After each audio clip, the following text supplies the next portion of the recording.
But I would like to make a manifestation on a particular provision that was under my committee to defend, which is the budget of the Department of Transportation. Matatandaang sinuportahan natin dito sa Senado ang zero budget na isinusulong ng ehekutibo para sa PUV modernization. Kasundo natin ang kasalukuyang administration na kagustuhan na suriin muna ang programa ng nananatiling hitik sa issue at problema. Pinangakuan tayo na aaralin muli ang programa bago ang anupamang deadline ngayong Disyembre. Ngunit tulad pa rin ng nakalipas na 6 na taon, puro pangakong napapako lang ang natatanggap natin dito sa Senado. Kaya naman nakakaalarma na makitang hindi naaprubahan ang mga sinusulong nating proteksyon para sa mga drivers sa pondo ng PUV Modernization Program. Para sa 2024, 1.6 billion ang inilaan ng PUV MP na hindi lang kulang sa plano ay makakaagrabyado pa sa higit na 300,000 nating super. 300,000. Una, pinangakuan tayo ng DOTR ng route plans. 2018 pa rin nating pinupondahan ang paggawa ng ruta pero hanggang ngayon ay 9.5% o 155 lang ng 1,575 LGUs ang aprobado. Bakit maraming deadline at requirements sa driver samantalang ang deadline ng DOTR at LTFRB para sa ruta nila ay hindi naman natutupad? Ngayong nangako na naman sila na may aprobadong ruta para sa kalahati ng bansa sa June 2024. Pero dahil wala ang probisyong ito sa budget, malamang ay aasa na naman tayo sa wala. Pangalawa, pinangako rin sa atin na hindi daw phase out ang consolidation. Itinatago lagi ang motibo sa mga technical terms. Pero hindi pa ganon na ang epekto ng deadline, ang mga hindi pa nakakapag-consolidate, matatanggalan ng ruta. Walang ruta, walang prangkisa, walang kabuhayan. Kanino mapupunta ang mga ruta? Baka naman sa mga bagong korporasyon, hindi natin alam kung nagmula nga sa hanay ng mga driver. Pinagsasamantalahan na ang mga driver na kapit sa patalim na dahil sa kawalan ng assistance mula sa gobyerno. Itinutuloy pa rin ng DOTR ang consolidation deadline ngayong December 31 kahit mahigit 40% sa mga drivers ang maapektuhan. Hindi mo naman masisisi, mga tsuper, na takot sumali sa kooperatiba dahil ang laki ng pondong kailangan tapos wala pang training ang DOTR sa pag-manage ng pera at PUV units. Pangatlo, kasunod agad sa consolidation deadline ang sapilitang modernization. Ngayon, ako ay suportado ko ang modernization, pero dapat naman may sapat na pondong ibibigay ang gobyerno. Paano sila makakabili ng mga bagong jeepney na modernize kung napakaliit ang subsidiya na ibibigay at mga imported ang mga bibilhin na hindi natin alam kung kalidad ba talaga ito dahil sapilitang pinipilit sa kanila na bilhin ang modernized jeep. Nasaan ang suporta para sa mga rehabilitation ng jeep na papasa naman sa emission standards pero di hamak na mas mura? Kailangan pa gagawin ng DOTR ang mga pangakong programa para sa local manufacturers at assemblers kung kailan baon na sa utang ang mga driver at kooperatiba? Nasaan ang gobyerno sa modernization? Ang lakas ng loob ng DOTR mag-deadline, wala namang maitulong. Ang 210,000 pesos na subsidy ay 8.4% lang sa 2.5 million na presyo kada modern unit. 63 billion na agad ang kakailanganin para sa subsidies pa lang sa 300,000 na jeeps. Suma total, 750 billion ang kailangang pondo para mapautang sa minamadaling modernization. Kaya naman, hindi na rin natin masisisi ang mga driver na nagtitigil pasada. Pero sana wag nga. Kaya lang, yung gobyerno dapat talaga ay bigyan naman sila ng mas malaking suporta. Sa hulit-huli sa mga commuter din, mapapasa ang bigat ng modernization. Kahit naaawa sila sa mga pasahero, patuloy na magpepetisyon ang mga drivers sa taasan ng pasahe para mabayaran ang kanilang utang. Reasonable naman ang panawagan natin para sa masusing pag-aaral at reforma ng PUV modernization bago mapataw ang deadline ng DOTR. I call on my colleagues to help us prioritize the enactment of the Just and Humane PUV Modernization Act. And I would like to stress that the body, together with our chairman, supported the principles that we are fighting for the PUV modernization na kung bibigyan man ng pondo ang modernization, dapat may mga benchmarks of deliverables bago ito ma-release.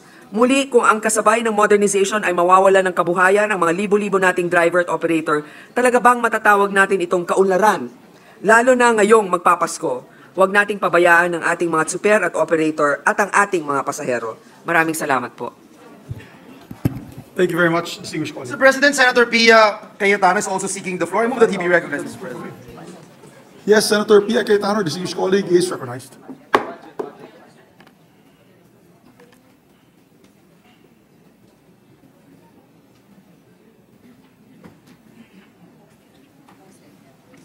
Mr. President, just a few points I'd like to raise. I fully support our chairperson and the difficult decisions he had to make. So I will just throw in my greetings for the chairman's hard work. I know very well that he defended to the best of his ability until the last minute some amendments that we would have wanted to be seen, especially in the education sector, along with our chairman of the Committee on Basic Education. This really would be the budget that we would have wanted to be included to ensure, well, not ensure, but to support our goal of improving the education system, Mr. President. Won't go into details, but I know for a fact that our chairman worked really hard to try to secure that budget. And now just a few quick reactions, Mr. President. Maybe at a later time when I get to see the final version in all its details, of course we are happy that there is a provision in the GAA every year now on sustainable development being incorporated in every project that is funded. But as they say, the devil is in the details. And one of the devils that we see now is precisely in the area that our colleague, Senator Grace Poe, pointed out. Transportation has a very big potential in changing lives from unsustainable modes of transportation to sustainable. And the modernization that Her Honor Senator Grace is pointing out is an extremely important component in our journey towards sustainability, Mr. President. I don't have to show videos para ma-envision niyo po ang tambutsong itim na naglalabas ng usok na itim sa mga kalye natin.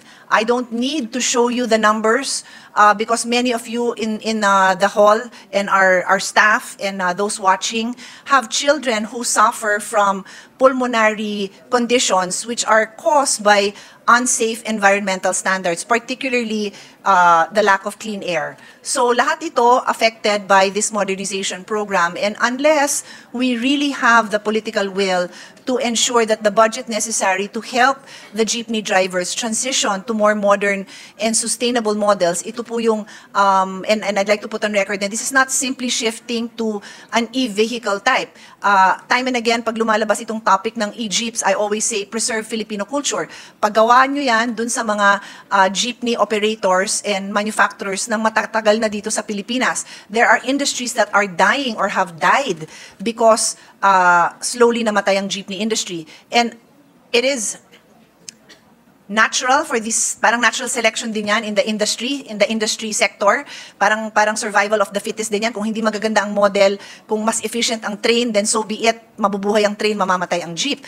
Pero kung bubuhayin din lang natin ang mga jeepney, then it might as well be not by importing jeeps, but by supporting the local industry and then preserving. And we have with us artists, no, our professionals from the creative industry who will attest that, well, their lives are all about bringing color and meaning and enhancing the experience of being a Filipino and welcoming foreigners to our country in every aspect of life. It could be watching a show where they're performing, or it could be riding a jeepney and seeing the colorful history of the Philippines drawn on the actual jeep. And then makikita ko ngayon, wala na, ano na lang, stainless steel. And then worse, mag-i-import tayo ng vehicles na wala na, hindi na nga made in the Philippines, wala pang input ng ating mga creatives the way we grew up with the jeepney. So I just want to fully support the manifestation and concern of Senator Poe as one of the examples that I am fighting for sustainability in the country. I also just want to point out that this is very much the modernization program is very much a part of and will contribute to SDG 11, which is Sustainable Cities and Communities. Thank you, Mr. President. Thank you very much, distinguished colleague. Yes, Senator Grace Poe. Yes, I would just like to thank our senator from Taguig and Pateros for her support on my manifestation. Since we have members of the creative industry here, and she mentioned about our traditional jeepneys, pag sinabi naman modernization, it's more on the function and the mechanization of the jeep, how it's actually runs that there's zero emission or lower emission, hindi naman kailangan palitan ng body, di ba? Well, they're saying because it's difficult to go in, hindi ka daw makatayo sa loob. But, I think part of it is also our culture, the design of the jeep. They could probably change a few things, but ngayon yung mga kapalit, wala man lang personality. Pero sige, pero unahin na muna natin syempre yung kapakanan ng mga drivers. There are a lot of other concerns, but definitely our culture should be preserved. And art also, art is really an important part of our daily lives, di ba? It enriches our experience and it also strengthens our identity. So that's it. Thank you, Mr. President. Thank you. And just for the record also, Thailand still uses tuk-tuks. And everybody in the world knows what a tuk-tuk is from Thailand. So it's a cultural identity that they still preserve to this day. Umani naman ito ng iba't ibang reaksyon mula sa ating mga netizens. Ayon kay Rodel Ray Paso, salute sa butihing Senadora Grace Poe, tunay po kayong makabayan. Pahayag naman ni Vic Remula, gusto na namin ng modernization jeepney, isipin naman ang kapakanan ng mananakay, masyado ng polluted. At ito naman ang saloobin mula sa ating kababayan na si Rose Miloguer, kung yung ibang area na kapag modernization na, why not implement in the whole region? Mga kababayan, feel free to comment below para maglabas ng saloobin sa balitang ito.